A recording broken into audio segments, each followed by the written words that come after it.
So we're posting up. Yes. How many are you expecting? About 60. About 60 people. 60? Stop. Double we normally have? I think so. 50 or 60 for Sukkot. What do we do? Oh, stop.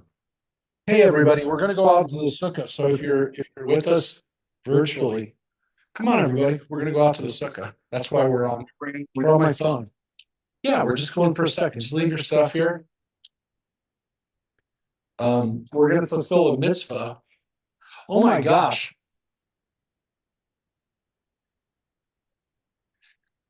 Everybody, we're going into the sukkah.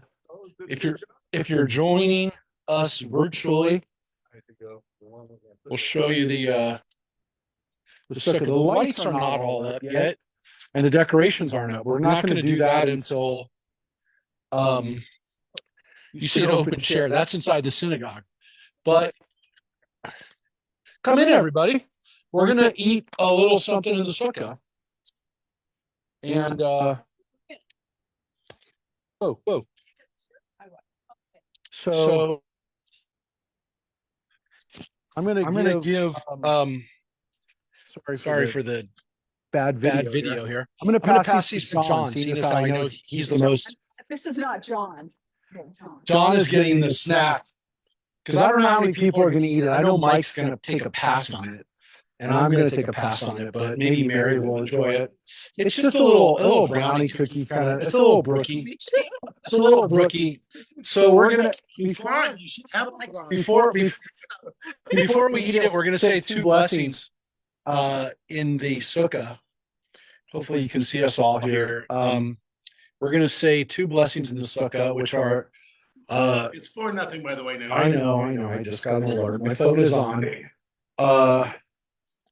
So let me home run. let me flip this around the camera to show everybody else. So we're going to do two blessings. We're going to do a blessing over eating some snacks, which is Borei Mezonot. It's technically not a hamotzi because it's not just bread; it's a fancy bread. And then we're going to do the blessing Leishev Basukah for it being in the sukkah. So we'll do the blessing. I'll take a little bite of it just so I can fulfill the mitzvah. I have to do a mitzvah, right? So so we got to do the mitzvah. These are really small.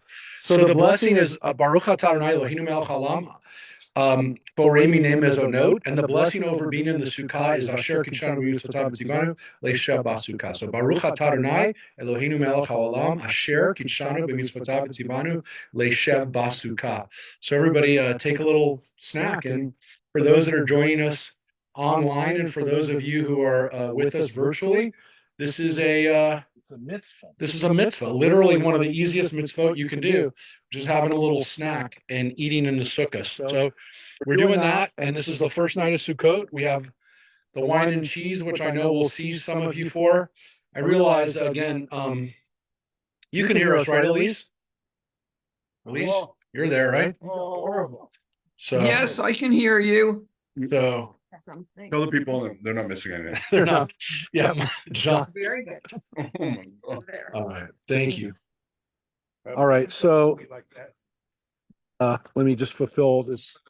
Like that and day. I know. It's very good. Go along. Oh, all right, everybody, let's go. We're gonna go back in. Thank you, and I gotta let everybody back in too, who's been coming on the last few minutes. So wait, I'm gonna leave.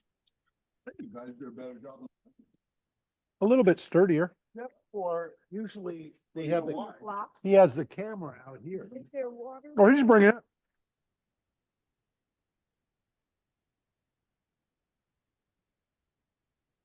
I do. I have a water for you. Sure.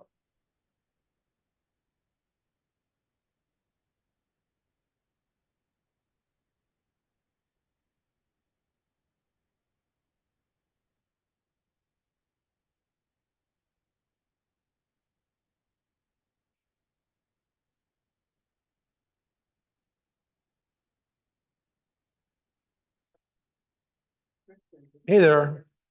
I apologize. to David and Cheryl. We were out in the sukkah. We waited for a few minutes for everybody to come. And we just did a blessing for being in the sukkah. We had a little bit of a snack there so that we could fulfill the mitzvah. And we have one last thing, which is the etrog. Now, we're not supposed to shake the lulav and etrog set until tomorrow, until the daytime. We traditionally don't do it at night, but we are going to smell it. And it's perfect because today we're actually going to be studying the Talmud about blessings over smells, over scents. So what a perfect timing. I thought about maybe reading something from the Talmud for Sukkot, but we found a perfect section. So again, I'll pass this around when we get to the section about smelling things. But yes, Hag Sameach, everyone. Good Yontif. This is a time for. Oh, I'm sorry, I forgot your water. You got it. Yeah.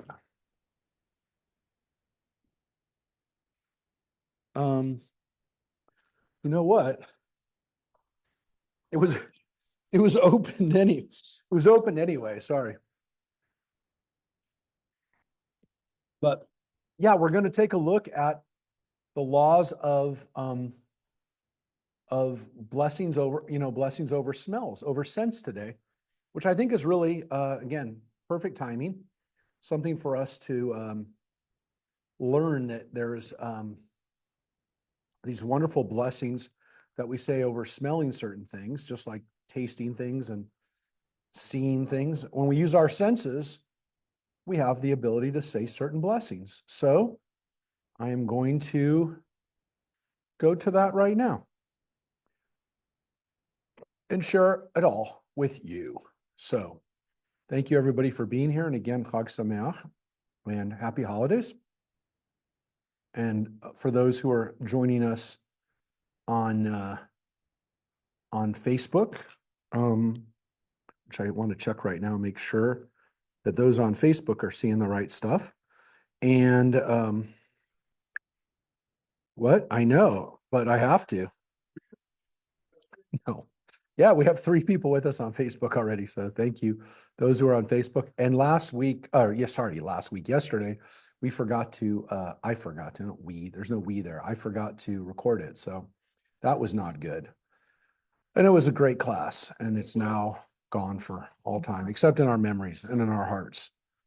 But yeah, too much going on. And I'm going to actually say that it was not quite all my fault because yeah, we had some technical issues again. We never have technical issues. I shouldn't say never, but very rarely do we have technical issues Wednesday because we come in tomorrow. We came in yesterday, the day before, and then we get everything set up. It's when the church and different people are here on the weekend that we sometimes have some problems. So we usually Wednesdays, we don't have those. Anyways, that is what it is. But today we're going to read from this page where it talks about laws over different scents, over different smells. So we're on page 43B, 43, 43A 13. 43A 13. Yeah. 43A 13. So we read, Rabbi Zeira said that Rabbi Rava Bar Yirmiyah said, from when does one recite the blessing over the scent of incense? And one of them said, from when its column of smoke rises after the incense has been placed upon the coals. Rabbi Zeira said to Rava ben Yirmiyah, but at that point, he has not yet smelled it. Rava Bar Yirmiyah said to him, and according to your reasoning, the blessing who brings forth bread from the earth that one recites before eating bread, at that point, he has not yet eaten bread. Right? He's not yet eaten it. Rather, in the case one recites the blessing when he intends to eat, here too he intends to smell. So you say the blessing, not when you've actually done the thing in some cases, but when you intend to do it, when you set out to do it. Some things we say a blessing after we do it, like washing our hands. We say the blessing after we've washed them. When we light candles, technically we light the candles and then we say the blessing.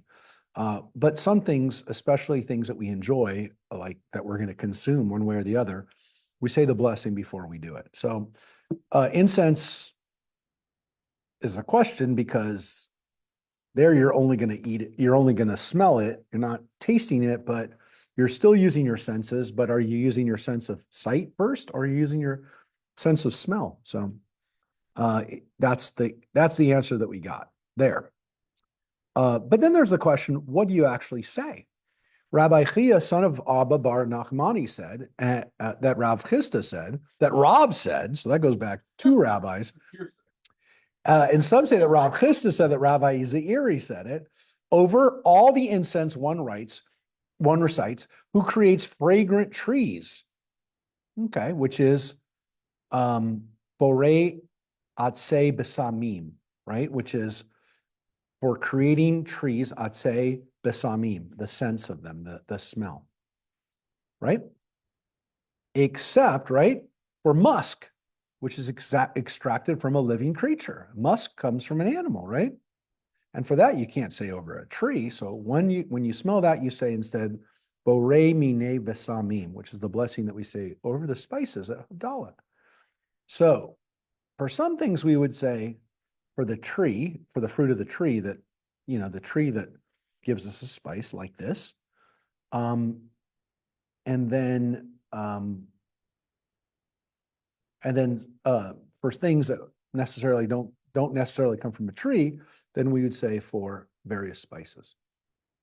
Well, I kind of jumped the gun because here's the Gemara raises an objection based on what was taught in a Baraita. One, and again, another text outside of the Talmud.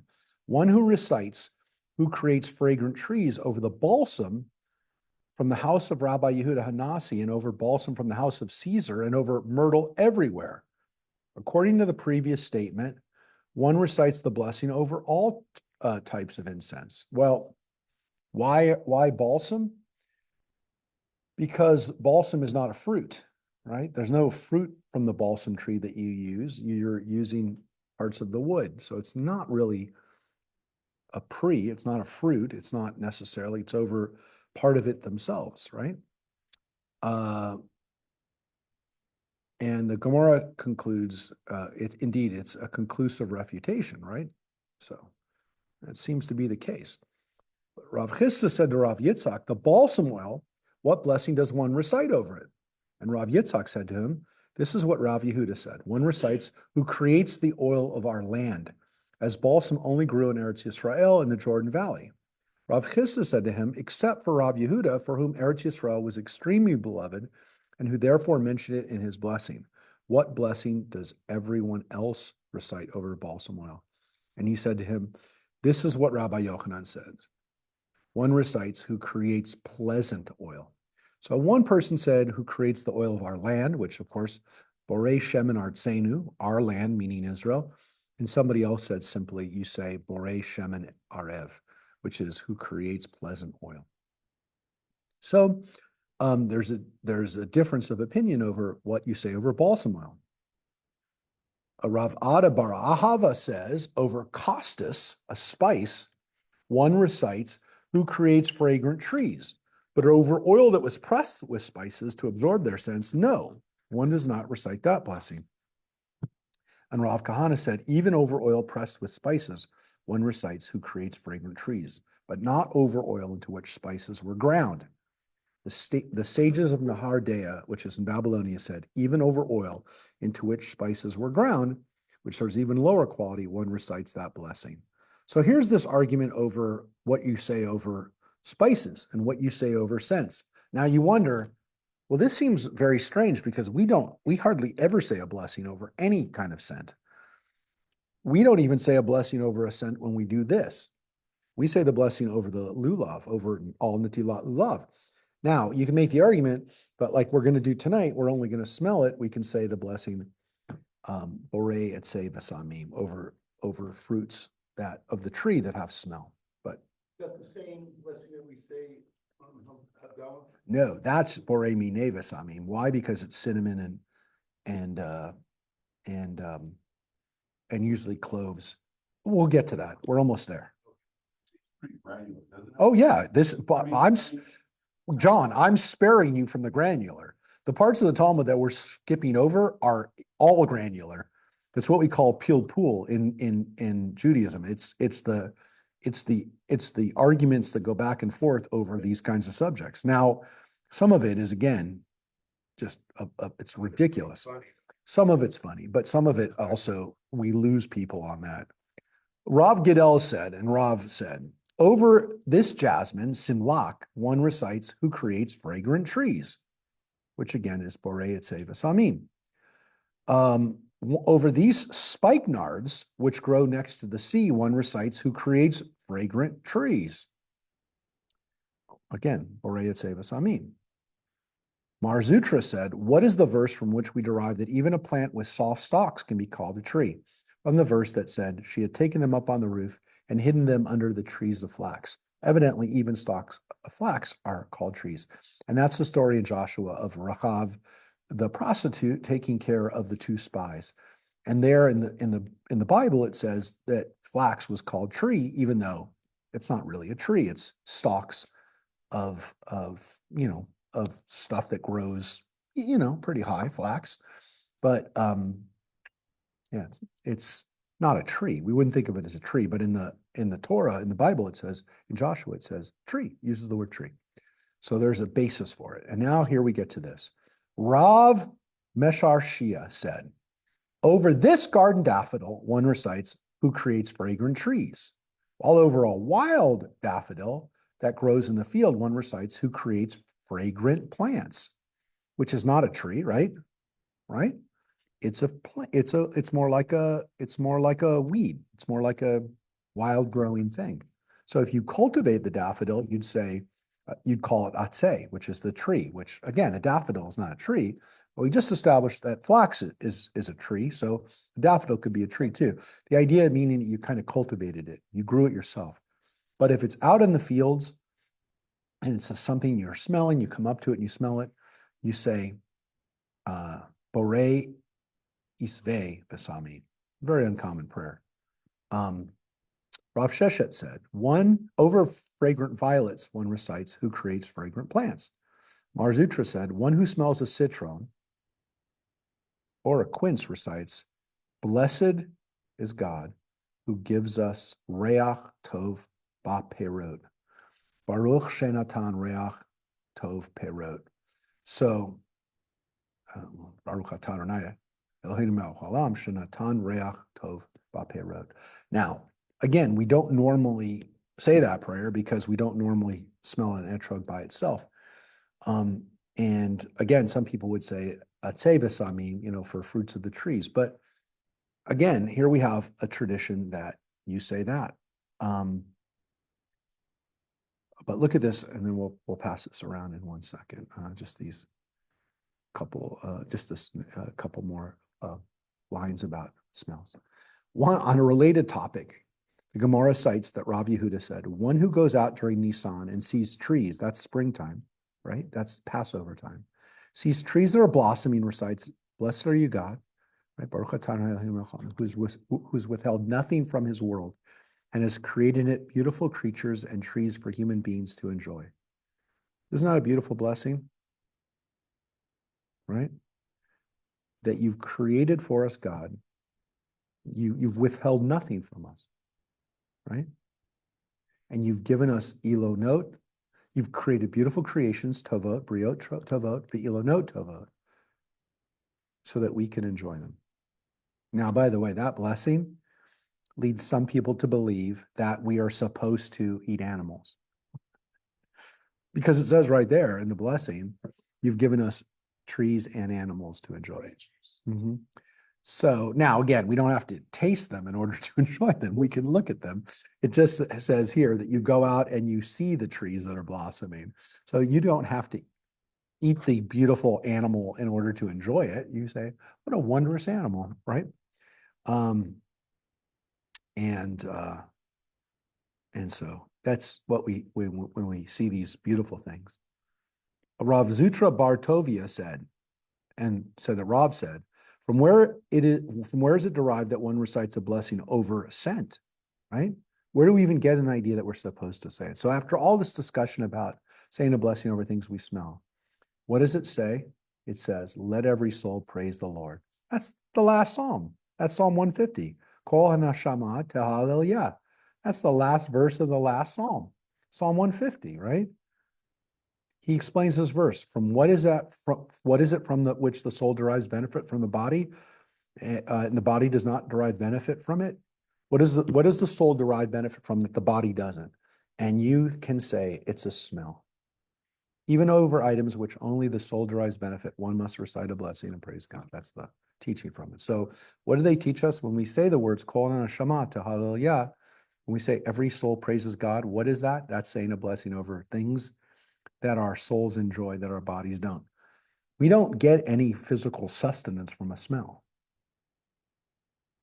but it makes us feel good and it brings joy to our soul. And for that, we say a blessing. Well, Rabbi, you bring soul. Thank you. Thank you. That's part of your soul. So again, we can say, Borei, Baruch atah Adonai Eloheinu melech haolam, Borei, Eitzei Besamim, for the fruits that give forth smells. And we could also say, Baruch atah Adonai Eloheinu melech haolam, Shenatan Reach Tov Ba'perot, that you put beautiful smells into a fruit. And so you smell it, and hopefully your soul will be stirred by the smell. And again, as much as the smell smells like a lemon, I always think about the fact that for our ancestors, this smell, they would pay an arm and a leg for it. They would spend $1,000 to get it. Don't they? Well, they'll spend a couple $100. That article? Yeah, they'll spend a couple $100 on that, right? But they don't spend a couple $1,000 anymore, right? In the old days, when our people lived in Russia and Poland, you can imagine when the wagon came with the etrog for the city, the whole town came out. And sometimes there'd be one etrog for the whole town. Smell like. No. Did I grow it in my yard? No, I've never tried to plant this. We've planted myrtle in our backyard, but we've never planted an etrog. Yeah, this one is from Israel. Not all etrogs come from Israel, right? Some come from Turkey, some come from Greece. There's a bunch of shipments that come in from Corfu, and they've grown them in California too. There's that story that John's talking about was about California etrogs. So I love that smell, but it makes me think of the holiday. So there's some beautiful lessons about smells. Now we're going to get into some weird stuff about smells. So that was the smell part, and I kind of build this tonight as the blessings about smells, but that's kind of it. Because now we're going to get into some stuff that, yeah, this one's a little weird. Most of the Talmud is weird. Yeah, well, this one's kind of weird. Rav Zutra Bar Tovia said that Rav said, guys we mentioned before, the young men of Israel are destined to emit a sweet scent as the Lebanon, right? As ironically, the Lebanon that we're talking about right now, right? The cedars of Lebanon. As it is stated, his branches shall spread and his beauty will be as the olive tree and his fragrance as Lebanon. Yeah. Lebanon's probably smells, at least parts of it, smells a lot like sulfur right now and burning. But when it's not smelling like that, ideally it smells like the cedars, which have a pleasant odor. Now, John, do you have a different translation of the Talmud in front of you? Do you have a different one?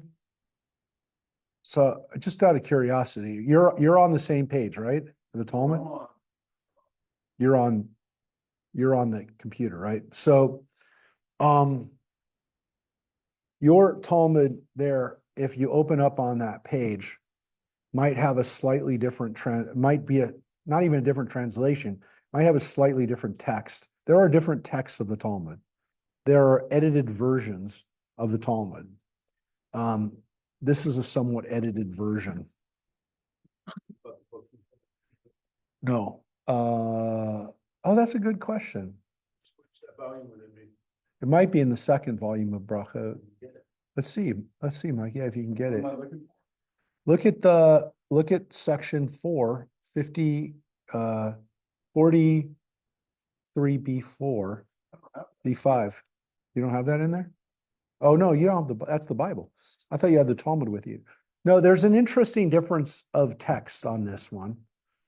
Is that, got it on there? Mike? Where? 43, does that go up to 43? I'm only gonna tell you, There's only one book that had, does that go to 43? Page 43? Okay, yeah, it's got, yeah. Here, if you can bring it up here, I'll get it. It's, I'm not sure if there's even a paragraph mix, identification here. Thanks. So let me see if I can get to this one. 43B. 43B. So, yeah, I'll read you what this one says, because it's actually important for it to be there, because, and I'm sharing it because I want you to hear this.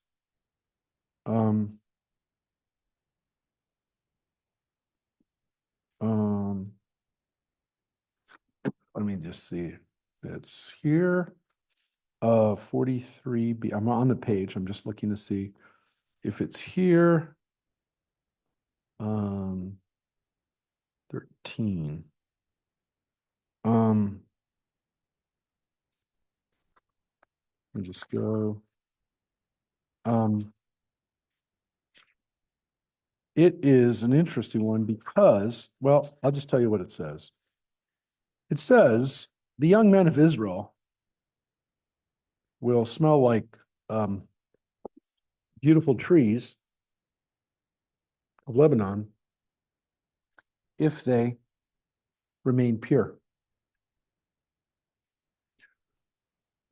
And so that part's not there, but it is in other versions of the text, which says, again, the young men of Israel are destined to emit a sweet scent as Lebanon if they remain pure before marriage. That's what it says. So we don't have that version, but it is important for some of the stuff we're going to read in a second. And you'll see, like that part that's missing now explains a little bit of what you're going to see afterwards. Rav Zutra Bartovia, same guy, said that Rav said, "What is the meaning of that which is written? He has made everything beautiful in its time, and he has placed the world in the heart. He has placed the world in their heart. Yet, so man cannot find out the work that God has done from the beginning even to the end," which is a line that we read in Ecclesiastes from Kohelet, and we actually read that at Sukkot. He has made everything beautiful in its time, right? This teaches that each and every individual, God has made his work pleasant for him in his own eyes. In that way, each individual will be satisfied with his work, enabling the world to function properly. Which, of course, means that, we'll get to this, examples of this, that people who like what they do, they like what they do, even though you wouldn't like it. You wouldn't like to be the garbage man necessarily, but a garbage man doesn't mind it. He doesn't mind the smell and he can do the work and it's fine for him. It doesn't bother him. He makes a good living and he feels good about it. They'll use an example of this coming up in their day, which was considered the smelliest work you could do. But they say that everybody has their own thing that they like to do that they think is nice. And that makes the world go round. That's a beautiful line, and it's a beautiful interpretation of the text that we read at Sukkot, which is Ecclesiastes. So if you want to read something over the next couple of days, read Ecclesiastes.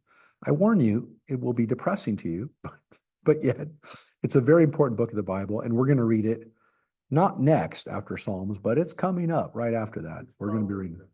Yeah. And then we're going to get into Ecclesiastes. Now, on that point, Rav Papa said, this is the proverb that people say, hang a heart of palm on a pig, and he will continue to perform his standard activities. What does that mean? Let's explain that. Because we don't talk about hearts of palm anymore, unless we eat it, right? Some people eat hearts of palm.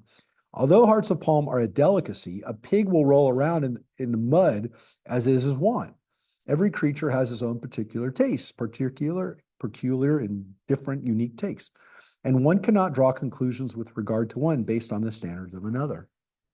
So it's an interesting phrase, which again, we use the pig kind of as an example of, filth and of an animal that does what it wants to do and rolls around in the mud and in the filth. But a pig doesn't care. Pig doesn't care that he has something beautiful attached to himself. He doesn't care. It doesn't bother him. He doesn't think about it. And it's the same thing with people. People don't think about the things that are on them or with them or things that make them happy as long as they are happy with what they have. You don't need to, which of course teaches us a lesson, which is if someone's happy with what they're doing, why mess with it? Why give them other things that they don't necessarily want? They won't appreciate it. So that's a really important idea. And it's something that I think, sometimes people, especially like, some new manager walks into a company and starts to mess with people and give them things that they want or don't need. And people are like, why are you messing with this? Everything's working. And they go, but it's so great. Now I'm giving you a new computer or a new system. And they're like, I don't need that new system. I'm glad you like it, but I don't need it. And that's what happens. Sometimes people, they don't want something that's the highest level of stuff. I mean, in some cases, they need to have it in order to be efficient. But in some cases, it's just, they don't need it. I don't need a fancy computer. This computer is doing just fine for me. So that's the pig with the hearts of palm on it. And look at this one. This one's a really interesting lesson, what is the connection? Nothing other than the rabbis that were mentioned before. But I do think this is an interesting maybe it's a little pre-Halloween midrash for you, a little pre-Halloween text. Rav Zutra Bar Tovia, right, same guy, said that Rav said, for one walking on a dark path, if he has a torch in his hand, it is like two are walking on that path. And the light of the moon, it's like three. The Gemara raises a dilemma. Is a torch like two, including the one carrying the torch? Or perhaps a torch is like two besides him for a total of three? Come and hear a proof from that which Rav said. The moon is like three. Right? Rav said the moon would be the third, which means the torch and the man would be two together. Granted, if you say three including him, it works out well. However, if you say three besides him, why do I need four? What purpose does that serve? You don't really need four people. And here's the thing.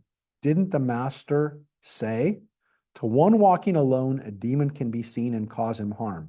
To two, a demon can be seen and does not cause them harm. To three people, it cannot be seen at all. For four people are no better than three. Rather, can't we learn from this that a torch is like two, which means including him? The Gemara comments, indeed, conclude from this, right? Learn that. That's what you take away from it. So what are they talking about? They're saying that if there are two people, you could see a demon. The two people could see the demon, but the demon won't do anything to you. But if you're by yourself, that's when you're in danger. Once you have two people, it might scare you. The demon might scare you, but it's not going to hurt you. And if you have three people, the demon's not even going to mess with you. So no one will see it. You won't even be bothered by it. And so if you have a torch and if you have the moon, that's like three people. Of course, if you have two people and a torch, that would be like three people. So they're basically saying, once you have three, it's enough. And so to say you'd have to have four doesn't make any sense because they already said you only need three. At four, it's overkill. You don't need four. You only need three. Once you have three people, you're safe. You're not going to see a demon, and you're definitely not going to be affected by the demon, and you're not going to see it. So. Do they mean a bad person or dark arts? No, they seem to be talking about literally a demon. They seem to be literally talking about, the word that is used here is a mazik, which is the Hebrew and actually Aramaic word for a demon. So this is a supernatural entity. So the mazikin, the demon or demons that they were talking about were talked about in Babylonian and Persian sources as evil and destructive spirits. So rabbis, They did. Now, some of what they're talking about with demons is clearly not a demon. Some of the stuff that they're talking about is bacteria and They call it a bacteria, they call it a mazik, but clearly they mean something they can't see that makes people die or makes people very sick. And so they call it the demon, and they clearly mean some kind of bacteria, some kind of virus. Here, it does seem like they're talking about something that could attack you at night, and something that's a malevolent spirit that can attack you. Well, I don't know. We know they got the word for it from them. So we got the word from them, but did they have another word for it? We don't have words for that in the Bible. So we don't have, well, I shouldn't say we don't have any words. We have words that may refer to demons, but they might not be demons. The word in Hebrew is shadim, and we don't know that they're talking about necessarily demons. Later on, the word's used for demons, but we're not 100% sure when the Bible uses it, they're talking about demons. Look, the proliferation of demon literature existed before the Babylonian experience. These guys that are writing it, those guys, these guys, Rav Tuvia and Rav, they're living in Babylonia. So those are Babylonians. They're writing in Aramaic. They're influenced by the Persians. We call it, again, Babylonia, but it's Persian Empire. It's that setting. They're, for the people, for the most part, are Zoroastrian. They're not Christian. There are Christians there, but they're also people worshiping Greco-Roman gods and other stuff like that.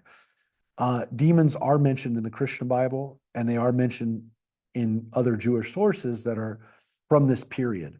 So demons are mentioned, particularly in the Gospels, as one of Jesus's activities is casting out demons from people, and that demon possession was happening.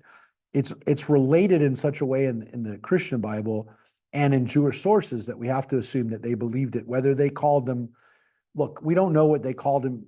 We don't know the Greek word. We know the Greek word in the Christian Bible. We don't know what the Hebrew word was before they translated into Greek. We don't have the Hebrew version of that. So we don't know what Mark or Matthew called them in Hebrew or Aramaic, probably Aramaic. But they might have used the word mazik. They might have used one of those words like shadim when they talked about Jesus casting out demons. But they're also in Jewish sources, and they're also in, that's where it came from. So we do see demons mentioned in the Talmud. They are mentioned without any explanation, without any, backstory on it. They're mentioned in such a way that it's what it is. And if you believe in demons, this is what you should do. The assumption is you believe in demons. The assumption is you might have seen a demon. The assumption is these are real. There is never, but they might not be real. And there's never, and this is what people talked about in the off chance that you're going to see a demon. They don't say that. They seem to talk about, hey, be careful in the dark. Now you can say, like John did, you rush to our rational side and say, yeah, they're talking about people who could attack you. So it's a possibility. They're also, look, if you ascribe to demons and to angels and to God things that you don't understand, if there's a lot of stuff you don't understand, there's a lot more demons. But I told you before, because we read it and I pointed it out to you, we read about one of the things you do in order to see these demons, right? You put ashes in your eye and, you'll see them and it'll freak you out. You shouldn't do it. But if you want to see them, they're there. They're all over the place. So this is what they believed, and they don't seem to have any issue with it. So, yeah. And we have archaeological evidence that they believed very much in demons. Because one of the things that we found all over the ancient Near East, specifically Iraq and Iran, is we found bowls that were used to trap demons before they got into people's homes. And we found them all over, not so much in the land of Israel. I don't know that we found any in Israel, but in those areas where Jews lived, and I've told you before, they were magic bowls. I've I've shown you, I've shown pictures, but I'll show them now to you. And they are to trap demons, and they were placed underneath a home so that the home could be spared from demons entering the home from underground. Now, we found them all over the place because they were buried under the home. And so these are some of the incantation bowls that we found. And because they were buried in the first place, they survived. So these are all Aramaic incantation bowls. It's not just Jews that had them, but look, they're in Aramaic, and in some cases they have blessings, the kinds of blessings that we see in the Talmud. So, What's the gist of it? the gist is There was- demon that you will. So okay. So you see what's happening in these bowls. I'm trying to let me just jump on one of them. Okay, so you see what's going on in these bowls. Okay, now that was not a great one to see. 1500, yeah, 1400, 1500 years old. So what happens is these bowls are written like this. They're written in a circle going round and round and round, spiraling down. Yeah, that's all in Aramaic letters. You can see the Hebrew, right? Looks like Hebrew, it's Aramaic. Yeah, I mean, it's the same as Hebrew letters. Yeah, you do every time you read the Kaddish, you're reading Aramaic. Yeah, you're reading Aramaic every time you read the Kaddish. So it's the same literal. The letters that we read in Hebrew today are the Aramaic script. And here's a whole book on Aramaic. I think I might even have that book. Sometimes they have pictures in them. This happens to be like the Gemini twins inside.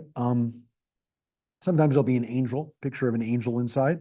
So the idea is the demon gets caught by going round and round and round and then caught into the center of the bowl and gets trapped, can't get in. So that's what happens. The demon follows the words and then gets trapped inside the center of it. So that's it's a trap. It's a trap for them. What do you mean? Silly to me. Yeah, other than the fact that they're so prolific that it's not like two people believe this. You see all these bowls? I mean, do you understand that like every house had them? Again, one of the reasons they survived is because they were buried underground. It's not like they were in their house, they were underground and they had it under their house. So look, when women would have 25 stillbirths before they had maybe never had a living child, what are you going to do? You're going to hope that the demon won't stop you from having kids. I mean, people had no other recourse other than to kind of pray that the demons would stay away from them. So it was very, very important. I've told you before, the magic word that you all know is Aramaic, abracadabra. That is Aramaic, and Aramaic proliferated around magic and incantations, and still, again, the few vestiges of it are still there. So it was considered a magical, a mystical language, especially when it came to invoking angels and protecting us from demons. The most important one was, of course, Lilith. I just showed it, just came up on the screen for a second. Lilith, who is the night demon. Lilit or Lilat is the Lila. We even use the word today in Hebrew for night. Lilith was the night demon who were supposed to be most scared of. So, anyways, was there because of those rabbis. And here's another text from him, which again, its connection is it's Rav Zutra Bar Tovia. He said that Rav said, and some say that Rav Hana Bar Bizna said, that Rabbi Shimon Hasida said, and some say Rabbi Yochanan and said in the name of Rabbi Shimon Bar Yochai. So this goes back into Israel and into Babylonian rabbis. Listen to this law. It is preferable from an ethical perspective, for one to throw himself into a fiery furnace rather than humiliate another in public. Wow. From where do we derive this? From Tamar, the daughter-in-law of Judah. When she was taken out to be burned, as it is stated, and she was brought forth, she sent to her father-in-law, right? That's Judah, her father-in-law was Judah, I am pregnant by the man to whom these belong. And she said, examine these. To whom does this seal and cord and staff belong? Despite her dire situation, she did not reveal that she was pregnant with Judah's child. Rather, she left the decision to him to avoid humiliating him in public. So Mike just held up the sign that the Dodgers have been victorious. 7-0. Oh, it's 7-0. Oh, wait. Otani. So, all right, it's over. It's officially over. Anyways, oh, not officially, but anyways. So what's the lesson here? If you have an opportunity to humiliate somebody, it's better for you to die rather than to do it. From the lesson of Tamar, right? Tamar was promised a child by her father-in-law after his other children that she was married to didn't give her a child. And what did she do? Of course, she tricked him into impregnating her. It was a terrible situation, but Judah did make her pregnant, and her two sons became the ancestors of all of us. Every Jew, Peretz and Zerach, were the twins that were born to Tamar through her father-in-law. Crazy story about a woman taking matters into her own hands. But what she did after he found out she was pregnant without being married, she was bringing shame on the family. They were going to do an honor killing on her. Judah was going to kill her. And then she said, look, you remember the story. I mean, to go back in the story, Judah came to her thinking she was a prostitute and impregnated her, right? And he didn't have the money to pay for it. So he gave her his staff and his seal as collateral. And then when she wasn't there, he did try to go back and get his stuff. But when he was gone, she didn't want the stuff. She didn't want to sleep with him. She had to sleep with him so she could have kids. And so she kept those as collateral. So again, when she got pregnant and when he found out that she was pregnant, he said, we have to kill her. And then she said, hey, the father of this baby is the one. And of course, what does he say? She's more righteous than I am. She's right. I'm the one who did the wrong thing. And so she no, we didn't kill her. Otherwise, we wouldn't be here. If he had killed her, she was married to his son. He died because in the story in the Bible, what does it say? He had sex with her, and well, first of all, he was a bad dude. She was married to two of his sons, right? One of his sons, and the other one was Onan. And Onan famously was supposed to give her a baby and instead had sex with her and spilled his seed, which is where we get the word Onanist from. It literally is used for any type of spilling of seed that doesn't wind up with a child. But in the Bible, it's specifically having sex with someone who you're supposed to provide a child for and instead do not. He dies. And at that point, Judah says, I'm not going to marry my kids off. He has one more son, Shelah, and he says, I'm not going to marry him off to Tamar. Everyone's dying around her. And so he withholds the child from her and basically kind of says to her, you're going to die alone. In which case she tricks them into having sex and to getting the baby that she was owed. So, but she never humiliated him. She didn't come forth and say, hey, these are Judah's staff and his seal. Clearly, these are his babies. He didn't say that. He said, he gave them to her and she gave them to him and said, you make the call, Judah. You have to do the right thing.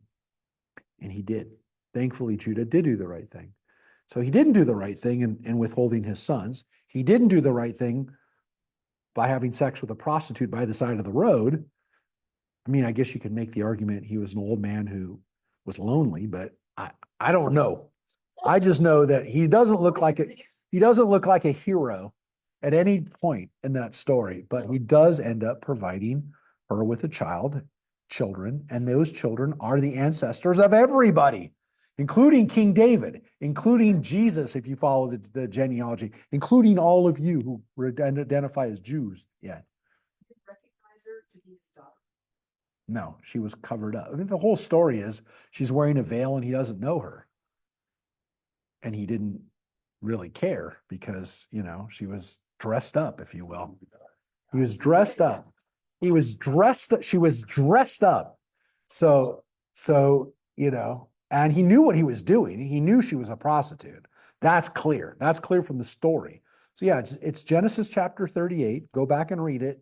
I just summarized it, but it's an amazing story because it's really a story of story. It's a story of one of the Genesis stories of, hey, this ain't a happy ending, right? This is not, well, I guess it was in a way, but no, it's not a story where you go, they lived happily ever after. That's what I meant to say. This is not a fairy tale. This is a disaster that becomes a little less, yes, this is a little less disastrous than it could be because it wound up her dying and us not being here. That's a disaster. So it could have been a disaster. Disaster is averted. The disasters, I know, but the disaster is averted. But what we're left with is a situation that wasn't necessarily the way things were intended, but we're here. Which, by the way, is kind of like life, my friends. Genesis is the ultimate, well, that's life. It's not Disney, that's for sure. And it's not for kids. You cannot teach that kid that story. That's some kid's bar mitzvah portion. We never teach that part. We like that part isn't there. It's there, but we never teach it to them. There's a lot in that section, by the way. That section has the whole story of Joseph and his brothers. That's a chapter before, by the way. Chapter 37, though, is the story of Joseph and his brothers, Joseph being thrown in a pit. That's chapter 37. The next chapter is the story of Judah and Tamar. It's crazy. It's crazy. And so that allows us to, he was your uncle, or these are your cousins. But yeah, and plus you have you're not just Levite. Oh, I know, my mom. So it's not memorizing it. And by the way, once you read that story, it sticks with you. You might not remember all the details of it, but it's a disastrous story. So, but the lesson that we take away from it is that look at what Tamar does. By the way, Tamar's not a Hebrew. She's a Canaanite. And what's interesting about this is she's the hero of the story. She's the Canaanite hero of the story. And what does she do? She teaches us that we don't humiliate people. It's a serious issue, that we don't humiliate people. And I take that seriously. I don't humiliate people. I hate watching people get humiliated. The other day, my wife was watching, The Voice. So I can't watch this. Manny Machado gets me. Yeah, I don't want to, I guess, but only because he's so arrogant, but I don't like it. I don't like watching people be humiliated at all. I can't stand it. And I don't like when people laugh at people. I can't stand it. That's why I can't watch beauty pageants. I can't watch anything where people are being judged and being humiliated. It makes me so uncomfortable. And I don't find it fun. I don't even like listening to people doing prank calls on people and stuff. I don't like that. I don't like people looking stupid and being set up. I don't find it funny, and I find it like one of the worst. I can't watch it. I don't like it. Sometimes I get trapped in it.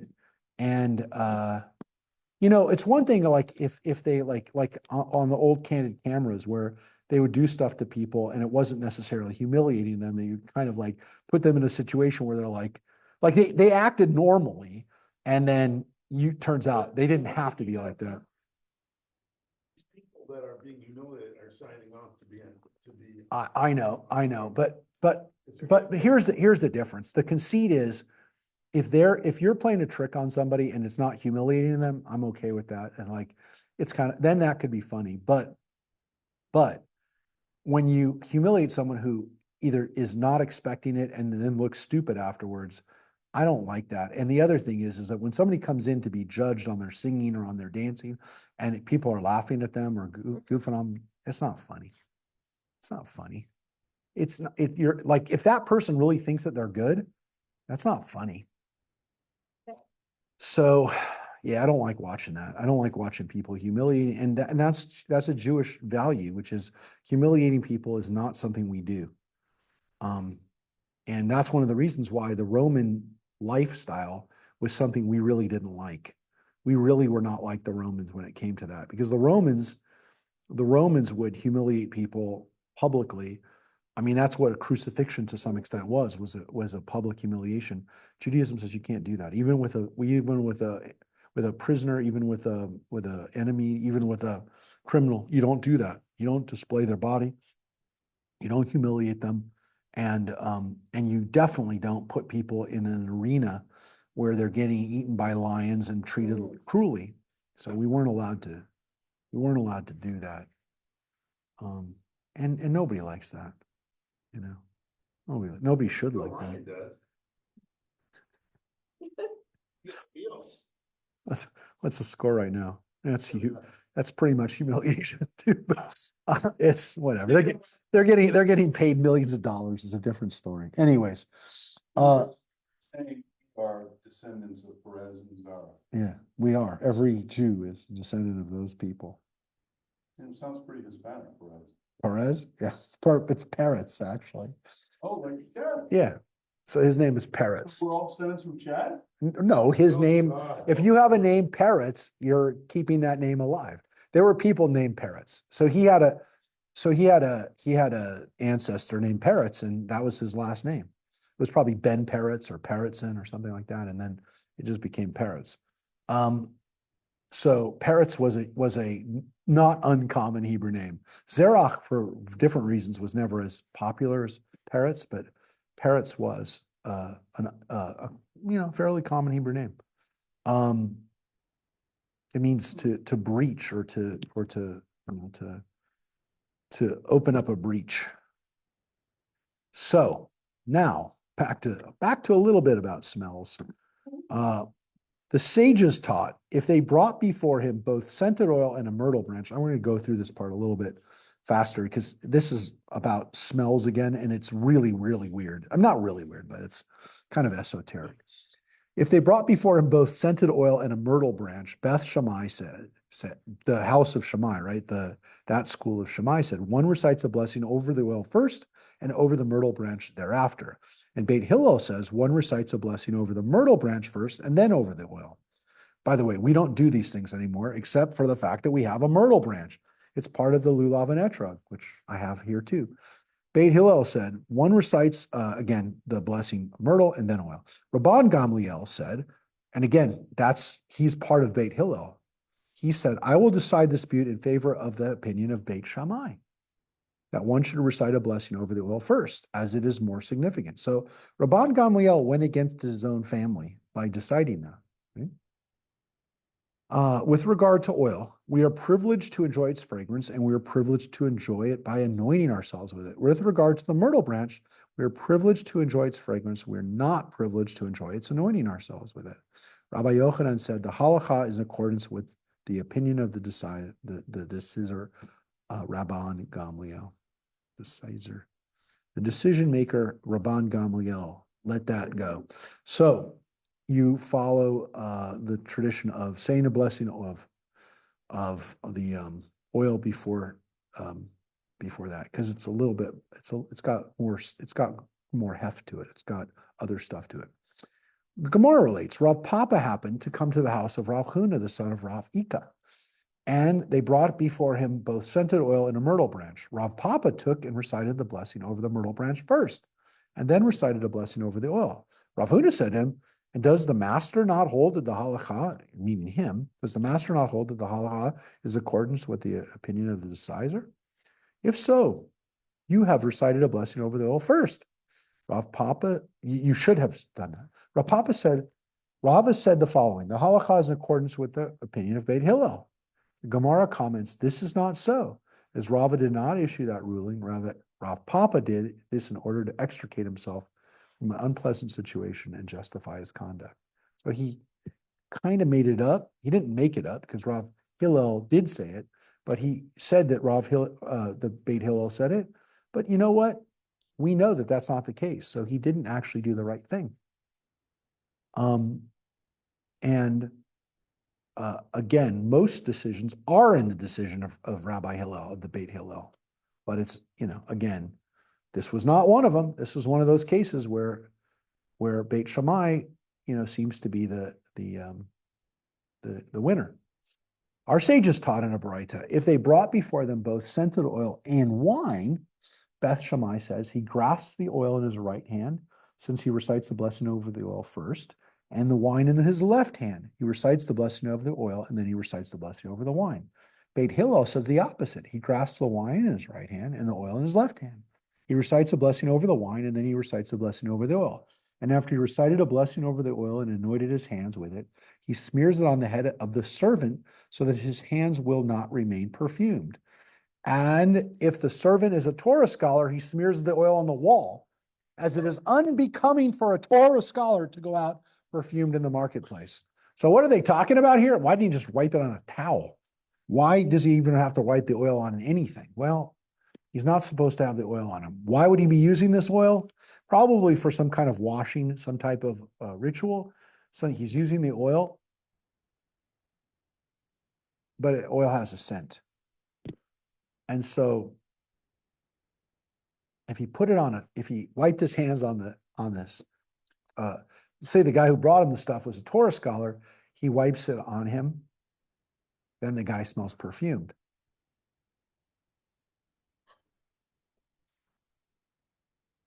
So wipe it on the wall rather than on the person. Did you already read, John, what the next sentence says? Okay. Let's get to it. Now they just said you don't wipe perfume on a Torah scholar. Now we're going to get to that. The sages taught in a Baraita, 6 things are disgraceful for a Torah scholar. He may not go perfumed out into the marketplace. 1, he may not go out of his house alone at night. He may not go out wearing patched shoes. He may not converse with a woman in the marketplace. He may not recline and participate in a meal in the company of ignoramuses. And you like that one. Wait till you read the first one. And he may not be the last to enter the study hall. And some say there's another. He may not take long strides, and he may not walk with an upright posture. Now we'll get to that in a second, and that's a really interesting one because there are people who still follow these things. Really. Well, let's look at the first one because they're now going to explain it. So they opened it up to the first one, right? Because you just heard that a Torah scholar shouldn't be perfumed. Well, let's look at why. The Gemara elaborates on the statements of the Baraita. You may not go out perfumed in the marketplace. Rabbi Abba, son of Rabbi Chia bar Abba, said that Rabbi Yochanan said, this prohibition only applies in a place where they are suspected of homosexuality. So you can't go out perfumed if the place is already filled with people who are gay. So if the people aren't gay, it's not a problem. But if people are gay there, then They'll be attracted to. yeah, perfume. yeah, and they assume that that guy is out there for that. Uh-huh. Well, that's a bad assumption. What? You're not looking for girls. I understand, but in those days, men, we're going to get to what men would do with sense. But if a man is smelling perfume, the only people who are going to smell perfumed are people who want to make themselves attractive to other men. Assuming that the woman didn't care what the man smelled like. Now, again, that's not true. And I know look, we just read before that the men are going to smell like the cedars of Lebanon, but they're smelling like a man and then they're smelling like perfume. They took a bath. Yeah, they did take baths, and they also did use certain things to make them smell better. But there is this understanding, and they don't want to smell bad. We're going to actually, I don't know if we're going to get to it, but there's a discussion about what kind of foods you're not supposed to eat because it gives you bad breath. Well, we read that already. Yeah, we read about the beans. There's also raw vegetables. You're not supposed to eat raw vegetables and then go out talking within 4 hours. Seriously. So smells they are sensitive to, and they are telling you don't smell bad. But there's a difference between smelling like a nice tree and then smelling like a perfume.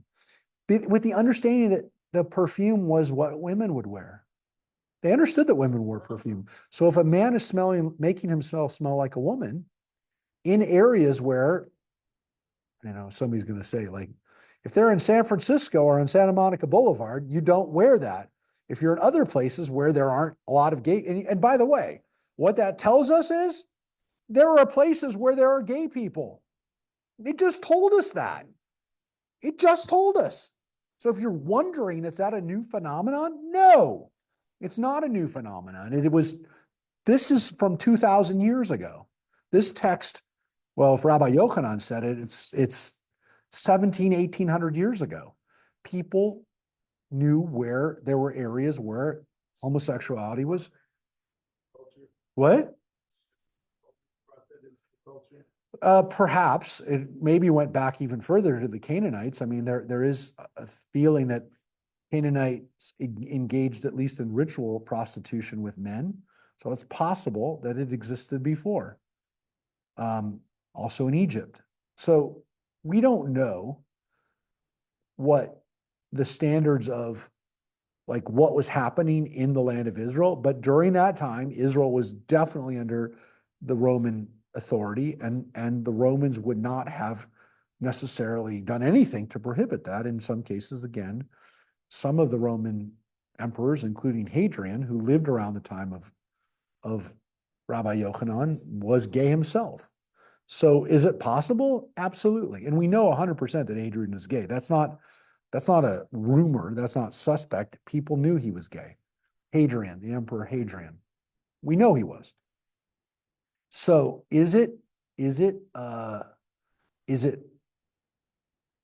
mean, it says bamakom, where people know that this is what's happening. So it doesn't seem like it's an issue all the time. And let's read this in particular, because again, you're going to say, well, don't people want to smell good? Yeah. One who goes out in the marketplace perfume will arouse suspicion. Rav Sheshet said, we only said this regard to his clothing that was perfumed, but with regard to his body, it is permitted. His sweat causes the fragrance to dissipate. Rav Papa said, in this regard, the hair is considered like his clothing, and some say his hair is considered like his body. So if he puts the perfume on his body, it's like oil, and it's going to dissipate and it's going to wear off. And it's not the same as if someone is perfuming themselves up over their clothes. There's a little dissension over what about your hair? Well, your hair definitely can sweat and you can get, the smell out of your hair, but your hair does retain the scent longer than the rest of your body, which is why you can smell someone's shampoo sometimes and conditioner well after they got out of the shower, because it stays in your hair. The scent exists there longer. So there's a difference of opinion on whether your hair is considered perfuming yourself or not. Did people put perfume in their hair? Well, it's pretty clear that they did. So yes, you are allowed to use essentially deodorant, something that goes on your body that will make you smell better on your body. But then there's a difference between, again, somebody who is really overdoing it and putting it on their clothes so that it's always on their clothes. What we're saying here, though, is that Torah scholar cannot be homosexual. Oh, yeah. They made it pretty clear just now that they can't be. Not only can they not be homosexual, they cannot go out. He may not go out of his house alone because of suspicion of promiscuity. That cross sections to the Torah. Man may not lie with man, right? Yeah. Why is that? Why is it? So John, you're asking why would there be an issue? Because clearly there were people who engaged. This law wouldn't be there if there weren't people that were not engaging in it. So the issue is so what was the justification for it? Well, I'll tell you what the justification is that some Orthodox Jews, I mentioned to you yesterday about the movie Trembling Before God, about Orthodox people who are gay. The answer that some of them will give you will be, and again, these are people who are living Orthodox lives, that the issue is that a man should, in his if he's in a homosexual relationship, I'm just going to tell you the way they rationalize it, the way it's understood, the way they construct a meaning around it, that the issue was more about pretending or making somebody into something that they weren't. So if a man lay with a man as a man, that isn't what the Torah is talking about. Again, you're going to say we're splitting hairs, but the Talmud does far crazier splitting of hairs than that. But the answer is that if you lie with a man, not as a woman, you're not breaking that. Now you'd say, but how is that even possible? And it's that you're not recognizing that person as a woman, you're recognizing that person as another man. Then you're going to say, well, what about somebody who's a transsexual? What about somebody who's dressing as a woman and who's behaving like a woman while the man is having? That may be what the Torah is actually speaking about. Torah may have exception with that. Now, if you're wondering why would the Torah have exception with that? Because we know the Canaanites did it. We know the Egyptians did it. We definitely know the Greeks and Romans did it. But transvestism and transsexual behavior might have been the issue that the Torah actually has. Now, some of you would say, but doesn't that go against our contemporary values? Yes, it does, because now we do gender reassignment surgery all the time. Well, I'll say all the time, but we do it a lot more frequently than we did 10 years ago, and we do it a lot more frequently than we did it 20 years ago. And so it's a major issue now, folks, right? It's a campaign issue. It's an issue that people are talking about all the time. Right. Judaism, yes, Judaism has an issue with it from the standpoint of there seems to be an understanding that even though Judaism, as we've talked about before, understands that there's different genders and they're not just male and female, right? We talked about the Talmud recognizing 6 different genders, but there is an understanding that if somebody, I know some people are going to say that makes no sense, but trust me, it makes sense, and I'm not sure I don't believe it. If somebody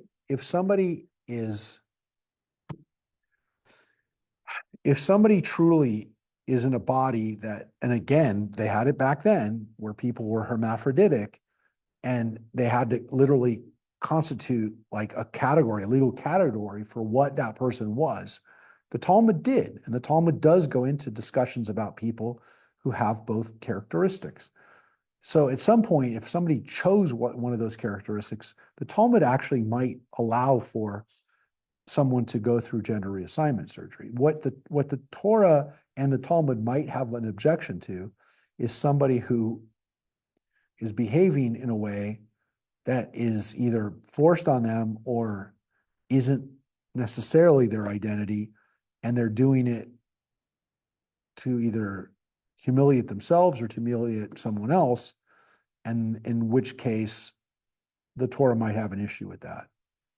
And the Talmud might have an issue with that, which is if somebody is truly the wrong sex, the wrong body, whatever, they may not have an issue with it. But if somebody is pretending that that's what it is, then they might have an issue with it. Mainly because the Torah doesn't consider this a joke. This is not a joke for them. This isn't something that like they're playing around with. And I think that that is a serious issue. And that's one of the issues why, we probably have to be a little bit more responsible about gender reassignment surgery and not let it be done on a 14-year-old. Now, that might not be a popular answer, but it's based on my understanding of Torah and of psychology and of human behavior. And I think the Torah and the Talmud are onto something, which is people change. And this isn't a joke. This isn't something that, first of all, you can't undo it. So if somebody does it as an adult and they go through a reassignment, and My understanding though, they won't do a reassignment unless you live a full year. oh yeah, no, it's not an easy process. I'm not saying people joke around with it. I'm just saying, No, I'm saying that like if people haven't grown up, listen, man, I mean, we're told now that the human brain doesn't finish developing until you're 25. Yeah, I understand, but you also know what I'm saying, is that Yeah. people don't have, people, I mean, people have, they're still going through transitions. They're still, their bodies are still, their minds are still developing. And it's true. Yeah. We can jokingly say, yeah, we're never totally growing or we're acting immature, but come on. I mean, the Talmud makes distinctions that allow for people to have different gender identities. And I think that that's healthy for the Talmud to actually be way ahead of its time when it came to this understanding. Think about that. Back then, if a couple or unmarried, couple, whatever, if a child was born and a chromosome's missing or whatever, right, and it comes out. Yeah. If you imagine living like that. Yeah. Back then. Yeah. Hard enough to live today. Yeah. I can't imagine. So the Talmud's 6 categories of gender are male, female. Those are the normal binary ones. But they also had hermaphroditic, which is both.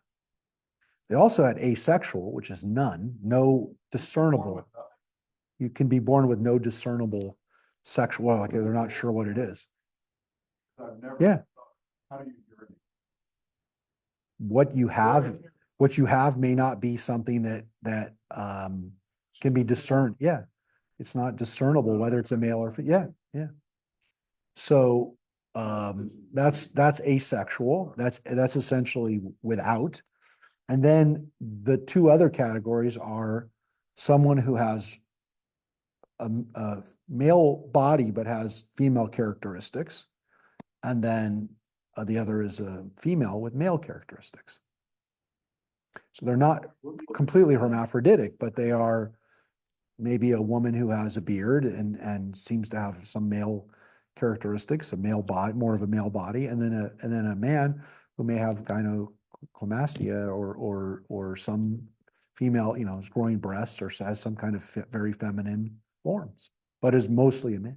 So those are the 6 categories. And so they recognize that, people, if they come with these different. Yeah. Well, first of all, they saw the human body, and the Torah doesn't get into these specific details, but the Talmud does. And the Talmud, as we've seen, is much more medicinal and pharmacological and physiological than the Torah is, as we talked about already. Look, the Torah, I laid something on you, which I think about, it's so weird. Torah talked about how we go to the bathroom. We just read it last week. There's another section in here we might get to at some point about that as well. When the Torah says that a man, when he urinates sitting down, will actually urinate better, they're talking about the fact that when someone's standing up at a urinal, they don't necessarily always finish because their body isn't sure whether they're going to continue to urinate. That's a fact. It's a male fact. And they literally said it in the Talmud. It's not a throwaway, like it's literally saying, hey, that's why a man would urinate better. The Talmud said that. It's true. It's a physical thing that people say, oh, I never thought about that. Larry David actually does a thing in one of his shows, had a thing about why he goes to the bathroom sitting down. I don't know if he knew it was in the Talmud, but yeah, it's on his show. But yeah, the Talmud talks about all this stuff, including, again, promiscuity. Now that one, now we get to the more obscure one, but it's connected to something. He may not go out wearing, sorry. Fourth thing. Yeah. Perfume. Yeah. Prohibition, I think, is to, as a prophylactic to Not let him become gay? not to, what's the right word? To, put him in a position where you might have to make that decision. Well, yeah. So if somebody is consciously going out perfumed, then the understanding is they may be looking for something. But yes, I mean, not doing it prevents them from being accused of it. Yeah. Well, you're going to see that in the next, not this one, the next one. This one has to do obviously with looking destitute. He may not go out wearing patched shoes. This supports the statement of Rabbi Chia bar Abba. As Rabbi Chia bar Abba said, it is disgraceful for a Torah scholar to go out wearing patched shoes. The Gemara challenges. Is that so? Didn't Rabbi Chia bar Abba himself go out wearing patched shoes? Marzutra, son of Rav Nachman, said, it is only prohibited when the shoe has a patch upon a patch. And we only said this regarding to patches on the upper part of the shoe, but if the patch is on the sole, this does not apply. And with regard to patches on the upper part of the shoe, we only said this when he's out on the road, but in his house, we need not be concerned. And we only said this with regard to the summer when the patches would be visible to all. But during the rainy season, when the mud obscures the view of the patches, we need not be concerned. So obviously this is all about appearances. This is about when you're going out in public, don't look like you're a homeless person. You know, That's the point of this whole thing. of that, yeah, not the whole thing, but this part is about appearances. Because at home you can wear them, but you can't do that. You know, you can wear your scraggly, slippers at home, but not when you're out on the road. And it is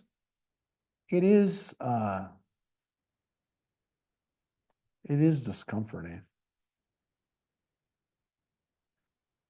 I don't know. Thankfully, we don't live in a world where shoes are that expensive. Gosh, but I'll never forget. I still remember it was 35 years ago. I was in a library when I was in rabbinical school, and sitting in the library, and there was a rabbi who was already ordained. He was in a congregation in the valley. And I'm not going to say his name because I'm not going to humiliate him, but he might even have passed since then. But he was sitting in the library and he'd taken off his shoes and he had holes in his socks. And I thought to myself, because he earned a decent living. I'm like, first of all, put your shoes on. Like, why did you take off your shoes? You're in a library. You're not in your house. And so that was the first thing. The other thing was like, you got holes in your socks. Do you not feel that? And so the whole thing kind of still sticks in my mind 35 years later. That I'm like, that was unseemly. I tell you. Actually, I don't even know if he stayed in the valley that much longer, but he was at a fairly big synagogue. Anyways, I'll never forget that. I'm like, why are you doing that? And I was a student at the time, but I definitely said, I'm never gonna go out with, first of all, I don't want anyone to see my socks. And second of all, I'm never gonna wear socks with holes in them. At least, hope I never have to wear socks with holes in them. But yeah, that's shoes. And yeah. My grandmother used to say, make sure you never have any holes in your underwear in case you Yeah. get into an accident. Yeah. Say that. Yeah, that's an interesting one, but that's definitely for the case. There's definitely you think about that, you're like, yeah, there's stuff I'd wear in my house, but I'm not gonna wear it outside. And I have I have shirts that never leave the house.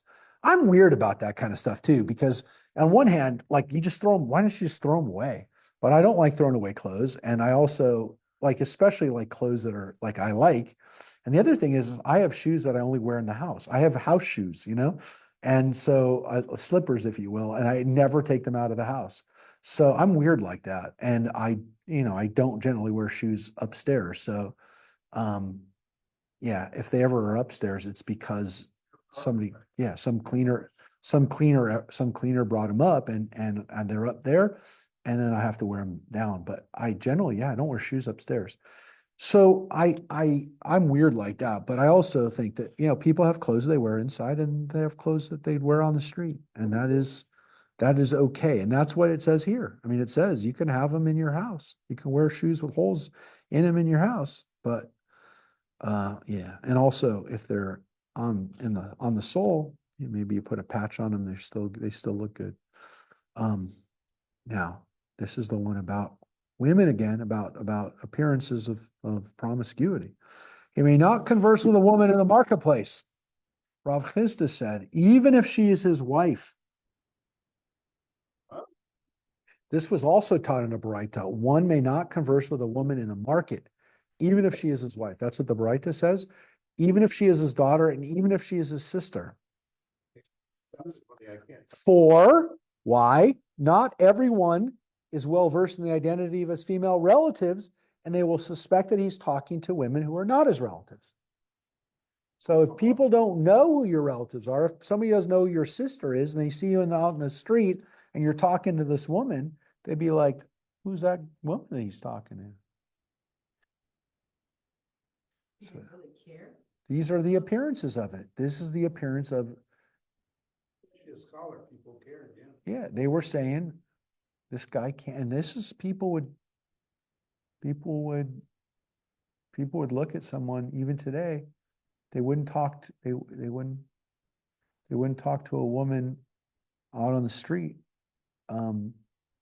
Now, if a person was like in a synagogue and a woman, came to him and talked to him there in front of other people, came with a question or something like that, it wouldn't have an issue. But they would, what? No, but you're not supposed to hug somebody who's, you don't go up to Honey and give him a hug. Yeah, you don't touch his hand, you don't even shake his hand.